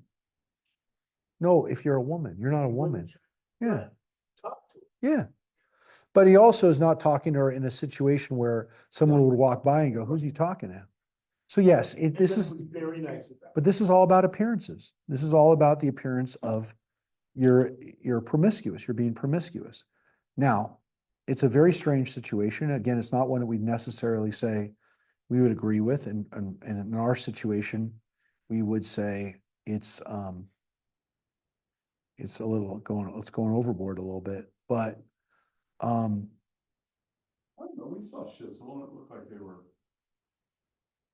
talking to women. yeah, Well, first of all, they're not necessarily all Torah scholars. Like if you're a diamond merchant and you're talking to some woman, I mean, look, still shouldn't do it, by the way. Some people would still say you shouldn't do it because the appearance of, and then no, because they don't know, somebody doesn't know that that's your sister, or that's your worker, or that's whatever. So there's still an issue of, the context. Again, they're talking about in the marketplace. They're not talking about in your synagogue. They're not talking about even necessarily, in your office or in your shop. Oh, Well, because they know what you're doing there. But if you're in the street, the assumption is if you're talking to a random person in the street, some random woman, you're propositioning her. You're actually looking so I to, go to the mall with my wife, and I'm holding her hand, the people at the mall don't know me, so. if you're a Torah scholar, yeah. It doesn't say everybody. I'm sitting here, I got- Yes. If you're a Torah scholar, if people are now assuming you're a Torah scholar. Now, again, this is problematic for people who want to have a public display of affection with their spouse. Clearly they didn't do that. Just so you know, I have a policy of generally never meeting with a woman alone at the synagogue by myself. Well, that's common sense. Right. Yeah. I would, when I was coaching, there was always multiple people in the class taking kids home. Yeah. So this is the world that we live in today, which is, it's very important not to be in a situation where that kind of thing could happen. Because, I mean, to me, my career is over. If I've even accused of it, my career is over. You can't come back. So there's no explanation. There's no whatever. If somebody levels a charge against you, you can say, well, that's not true. The situations that I've been in that I've been most fearful of are ones where I thought I'm done. I'd be trapped in that situation. So it's just best to have a policy of not doing it. And the problem is there's no one here. When I'm here, unless Michael's here, unless it's during class, there's nobody here. So I generally never meet with people. During class, we were on camera. watching. We were on camera. We were on camera. Yeah, it's just a little different. But it's a weird thing of again, the situations where it's one of the things I hate most about this job is that my job could be over in an instant because of that. And I wouldn't even I wouldn't even. I mean, there's. I understand, but I would be done. Yes. And I would have literally, like if it was even discussed, I wouldn't fight it. I would just be, it's over. Bye. Bye. Yeah. But for me, I wouldn't even, like, I wouldn't discuss it. I wouldn't challenge it. I wouldn't call someone a liar. I just say, look, I'm not going to get into it. It's over. That's it. I'm not going to, and I would never be in a he said, she said situation. So you just have to say, that's it. But it's scary because nowadays you don't even have to be, there doesn't even have, like, the situation. I mean, the situation for me is because people know that I won't do that, that's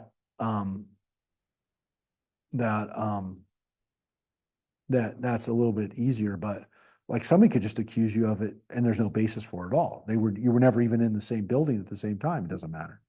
So that's the problem. So, because then you're just saying, well, I wasn't there, but, it's a little easier for me because people know I won't do it, but it still is, still a bad situation when someone can accuse you and there's no basis for it at all. But look, I mean, there's been so many bad stories of people taking advantage of people that I guess that's the part of the cycle. So you're not allowed to do that. Listen, I think somebody once, I don't remember where it was. And I don't remember if it was the synagogue even. It might have been for school or something else. But somebody once saw me talking with my sister and didn't know that it was my sister. They were like, who's that woman you were talking to? Or you gave that person a hug. I'm like, that was my sister? But like, I think, like people didn't know. So stop. Good reason. But no, it did happen once where people said, who is that woman you were talking with? So that's my sister. Thank you. Thank you for asking. They thought they thought I was overly friendly with her. And I go, yeah, she's my sister. So, but yeah, that was funny. Wow, I guess it was funny. So that's one thing you can't do. There's another.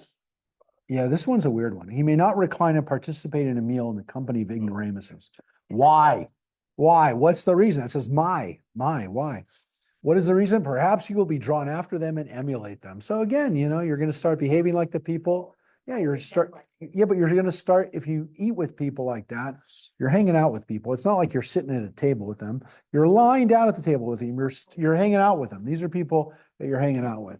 So it's not like you're sitting at a restaurant at the same table. These are people that you're hanging out with. You're hanging out. Oh, hang out with them. You're going to start becoming like them.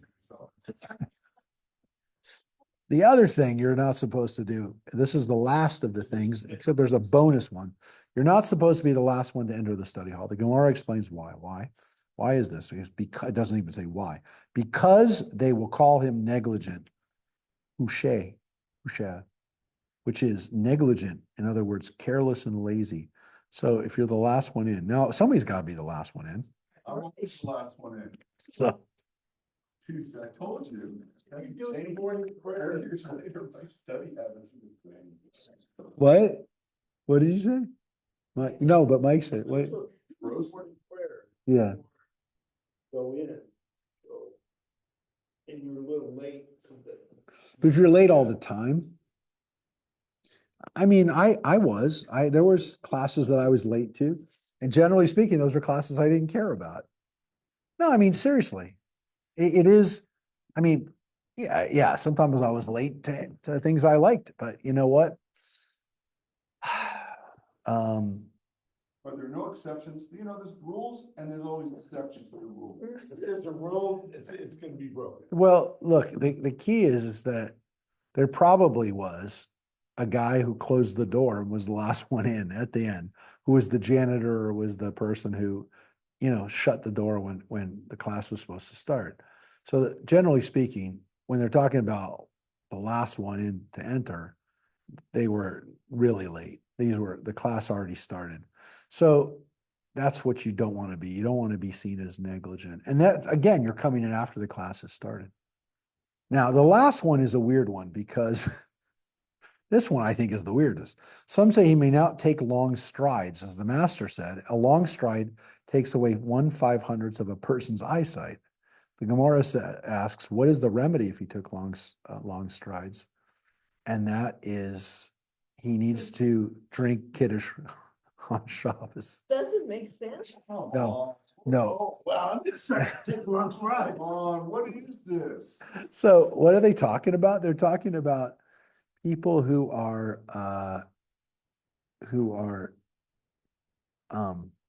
probably not just taking long strides, but they are running and they are appear late to things and they are appearing like they are probably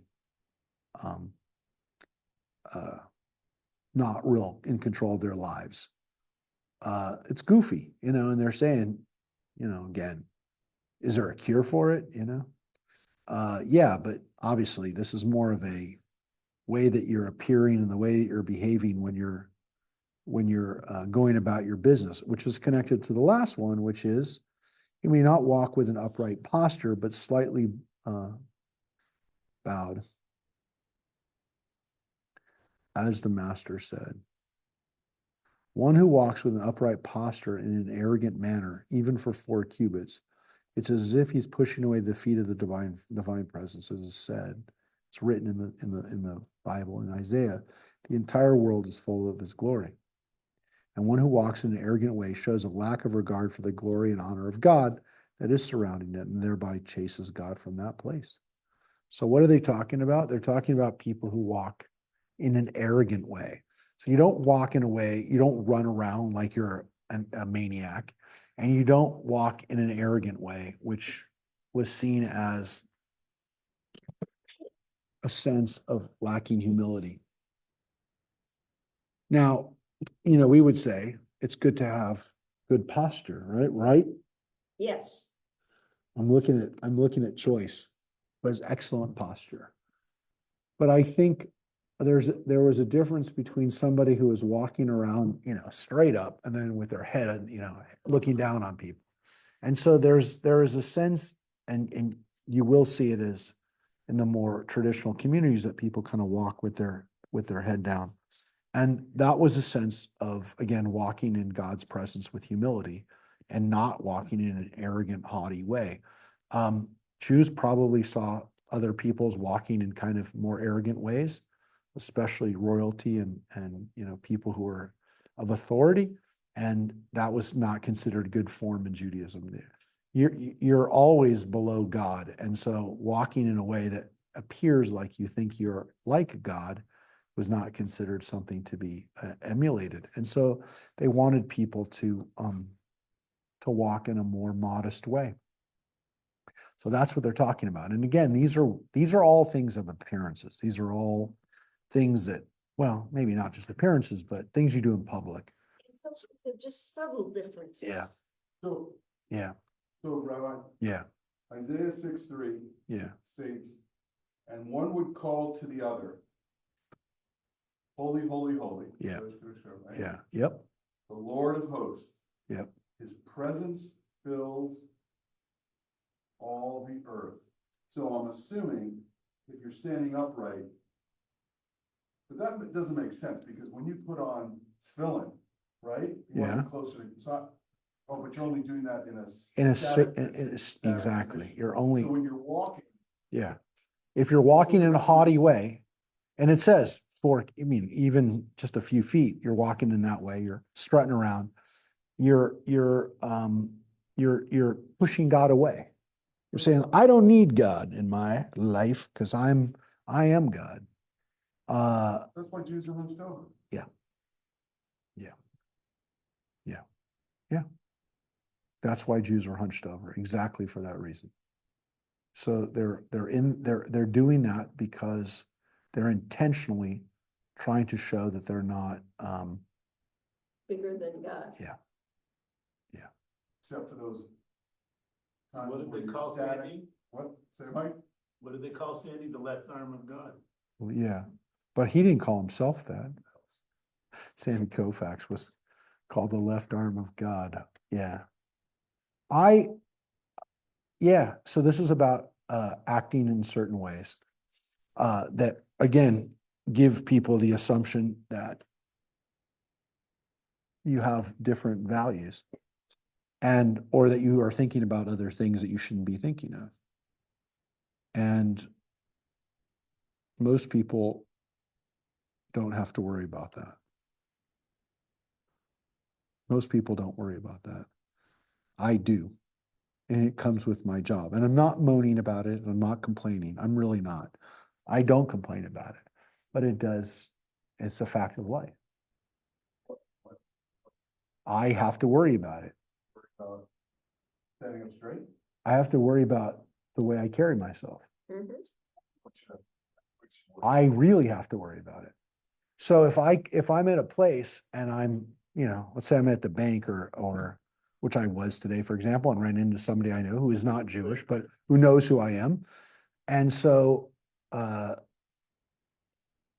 if I'm in a more casual attire, I had just come from I went over to the stretch place, which by the way, if somebody came in today and saw me getting a stretch over at the place by the Hyatt, if they had peeked in there, they would have said, "What's that guy? That's the rabbi. What's that woman doing to him?" But I mean, it was out in the wind. It's like nothing. There was nothing, but somebody could have said that's. So I was wearing my sweats and my shirt, and so I popped into the bank, and so people would have said, "Hey, what's that guy doing?" That's the rabbi, and he's dressed like that. So look, people will make assumptions by the things that I'm wearing and the way and the things that I do, and so if somebody cut me off on the freeway and or maybe not the freeway is the best example, but if somebody did something to me in public that I really didn't like, I might not be able to say what I'm thinking. Well, now I wear a cap a lot, and now I've stopped wearing. Now I'm a little less. I'm more hesitant to do that, but that's one of the reasons I don't wear a yarmulke in a place that I really shouldn't be. For example, I won't wear a yarmulke ever in a non-kosher restaurant, ever. I'll wear a hat or I'll wear nothing. Because if I'm ever in a place where people would think that it's kosher because I'm wearing a yarmulke, I won't do it. So that I never will do that. And yeah, the irony is that now as I'm going bald, I should wear a hat all the time. But sometimes I know. So the hats come out a whole lot more. But yeah, and look, I mean, I'm not gonna say, hey, I don't sometimes wear a hat because I just don't want to deal with it. But there are times when I'm like, first of all, I know yarmulke is going to make a statement, and people are going to, especially if I'm at a Jewish function, and most of the people are not wearing a yarmulke, they're going to say that guy wearing a yarmulke is a rabbi. So that happens. That happens a lot. And then I was at an event yesterday at the Federation last night, and somebody came up to me who I went to high school with, who I haven't seen in 35 years, and she said to me, "I heard you were a rabbi." Like I've been a rabbi for 35, but she was still like, she went to high school with me. So, and she hasn't seen me since high school. So she said, "Yeah, I heard you were a rabbi." And, I said, yeah, that's why I'm here too. So, by the way, it was a candidates forum where they had, Kip Muller and Suzette Valadares, and it was down at 6505 at the Federation. And I don't go down there usually. I hardly ever go down there. I definitely don't go down there at 5 o'clock on a Tuesday, I did because they asked me to go. The Federation asked me to go, and because I knew Kip and I know Suzette, and I wanted to, they asked me to come. They also had two candidates for assembly who were from East LA, who were both Democrats who were there. It was interesting hearing they both had a debate, and there weren't many people there. It was, I guess, to kind of ask them about Jewish issues. And Kip and Suzette both did a great job. I mean, both of them did a great job. Kip was obviously talking about being Jewish and himself, and of course he said, "Nobody knows I'm Jewish." And especially, if it wasn't for my rabbi, Mark Blazer there, who tells people that I'm the Jew with the most Gentile name in America, which he actually said and gave me credit for. And people laughed. But Suzette also made a great point that it's important to have Latina voices for Israel and for the Jewish community. And she's 100% right. So it's very important to have Hispanic voices on our side, especially given that a lot of the people that are going to these protests are not Muslim. They're not Arab. A lot of them are Hispanic. A lot of them. Oh yeah, the ones at UCLA and the ones that, you look at what's going on, in downtown, that's La Raza. Those are a lot of the if not the majority of the people there are Hispanic. So it's very important to have Latino voices. And I actually talked with the candidate, Frankie Correa, who's running for the 52nd Assembly District. And I talked to him. He's Hispanic. He's running against a woman named Jessica Caloza, who's Filipina. And I said to him afterwards, I said, you heard what Suzette said. And they're both Democrats. But I said to him, I said, it's very important if you get elected to be a strong voice as a Latino for Israel and for Judaism. As it turns out, his ex-wife is Jewish and he has 2 Jewish kids. And he, of course, talked about it during his talk. He talked about it being the father of Jewish kids. He's very sensitive to anti-Semitism. So it was interesting to talk to him, but I did talk to him afterwards and we had a lot in common. We had things to talk about and it was nice to talk to him. So if he wins, it'll be interesting to see and important to have a person in East LA, which only has like 5,600 Jews in the district. For LA, that's not a lot. It's probably one of the least Jewish. They used to, yeah. And it includes Silver Lake and Echo Park, but there's now some Jews in Silver Lake. Yeah. Langers. So I said, look, you can do a lot of good stuff by representing and helping the Jews from your district in your district. So we'll see what happens. But anyways, it was an interesting night, and I was glad I was there.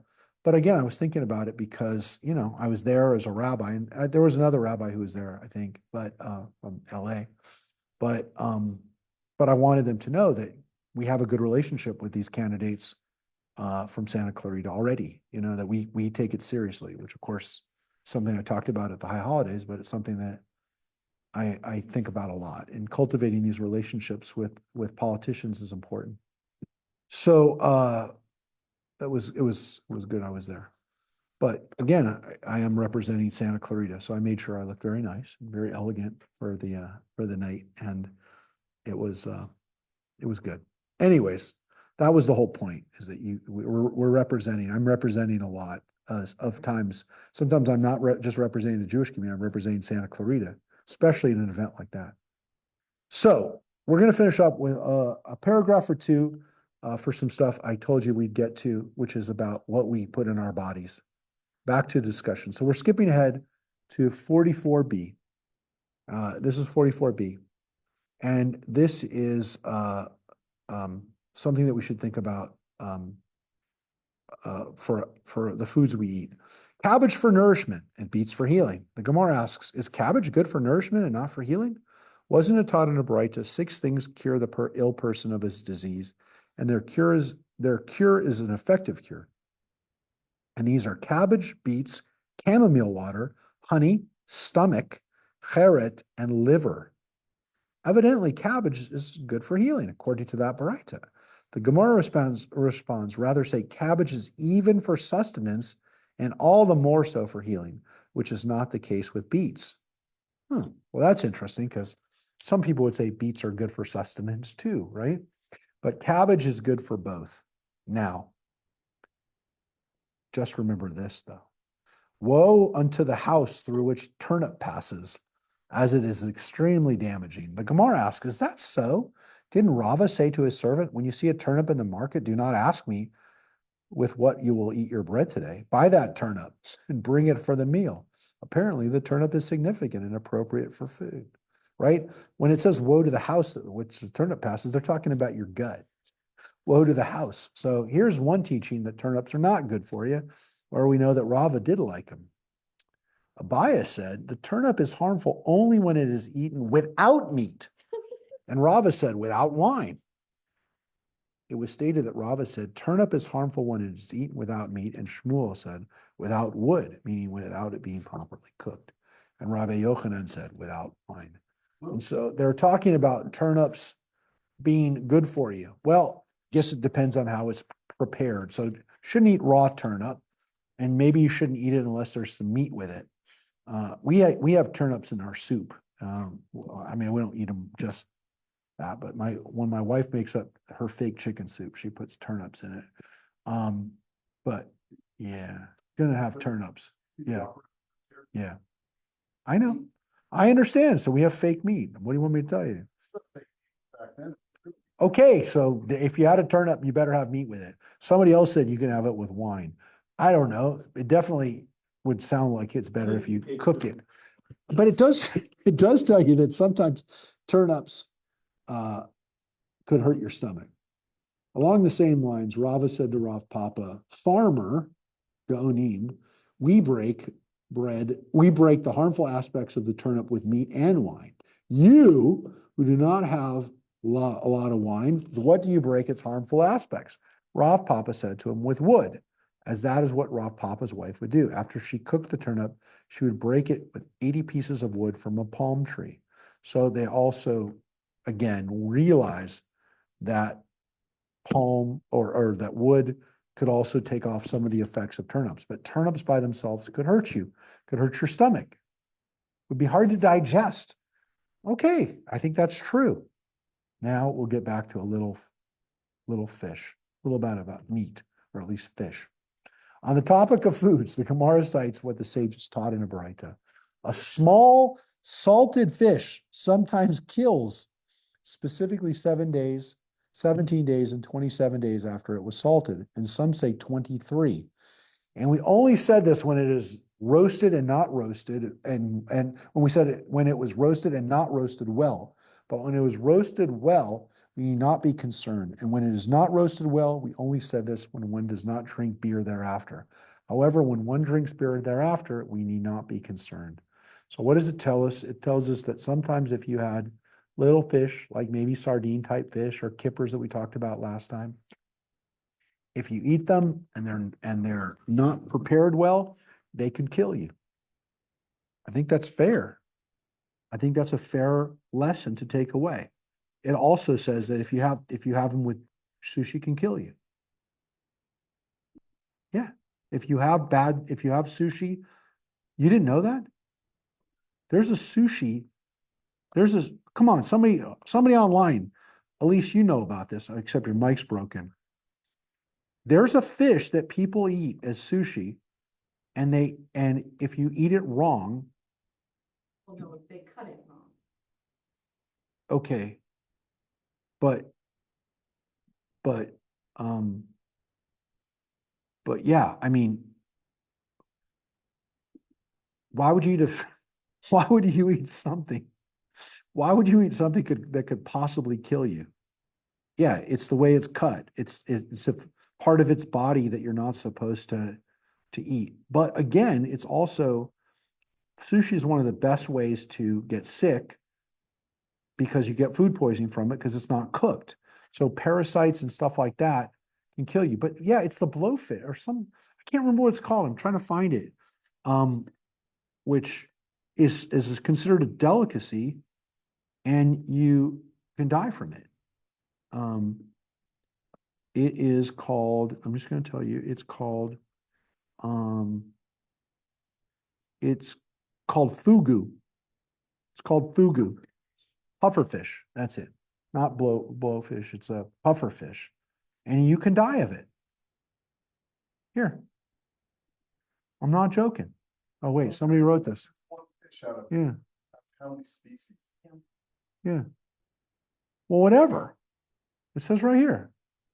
Wait, I will show you. I didn't put it up here. This is the fugu, right? The Japanese delicacy that can kill you. Yeah, it is called blowfish. I'm not making this up. Notorious deadly fish. And if you eat it bad, you die. Why would anyone do that? Why would you eat something that could kill you? I don't get it. Yeah, I guess. That's like jumping off off of a airplane or whatever. I did something that could kill me. Listen, we're not supposed to do that in Judaism. We're not supposed to mess around. We're going to read that. We're actually going to read that section. Oh wait, somebody wrote this. Yeah. That was a part of a James Bond movie. That's right. Elise is right. There was that in a James Bond movie where he was going to eat that fugu. That's right. Wait, did you hear this guy? We talked about this last week about eating the fish. I told you that these people are saying that it can help you live longer if you eat little fish, like little, yeah. And I just read this one guy who's like the oldest man alive right now. He said that's what he eats. He says he eats little fish. He said, yeah, he says, here, right here, John Tinniswood, here. I'm telling you, this was just in the thing and the papers like a month ago. Yeah. Here, right here. This is the oldest man. He's 112. He's 112. This is the world's oldest living man, puts his longevity. This is a British thing, right? Daily Mail. So that's why they say a good chippy. Says he feels no different after turning 112. He says to a good fish supper. Yeah. Of Liverpool. He says that he says he eats little fish. Yeah. He eats little fish. Little stuff. So there you go. You got to eat little fish. So yeah, I don't either, but I guess if Dr. Sardines twice a week. really, Yeah. I guess Dr. Gershon our internist in Beverly Hills. he was Jewish. Yeah. He knew. Sardines twice a week, he told me. Was he Orthodox? Huh? Was he Orthodox? No, he was not Orthodox. Because maybe he read Conservative. the Talmud. I don't know. But I guess the interesting thing here is if you drink beer, it can take away some of the problems. We learned in the Mishnah that Tanaim disagree with regard to one who drinks water to quench his thirst. The Gemara asks, what does this emphasis on his thirst come to exclude? It excludes one who is choked by a piece of meat and drank water in order to wash it down. He doesn't have to recite a blessing. Well, isn't that good to know? So we're going to finish up with that. I want you to know that you should all go out and have some fish if you eat fish. I don't know. Actually, I'm not going to encourage that, but at least have some beer or have a brownie before you leave. Chag Sameach, everybody. We will see you hopefully on Friday if you're in town. If you're not in town, we wish you a great Chag wherever you will be. And it's all going to be good, I hope, folks. We'll have a better holiday, much better holiday than we did last year at this Chag. So we were thinking about it. I know, you told me. Thank you, everybody. Thank you, everybody, for being here. We'll see you later. And thank you, everybody who joined us online. Bye-bye.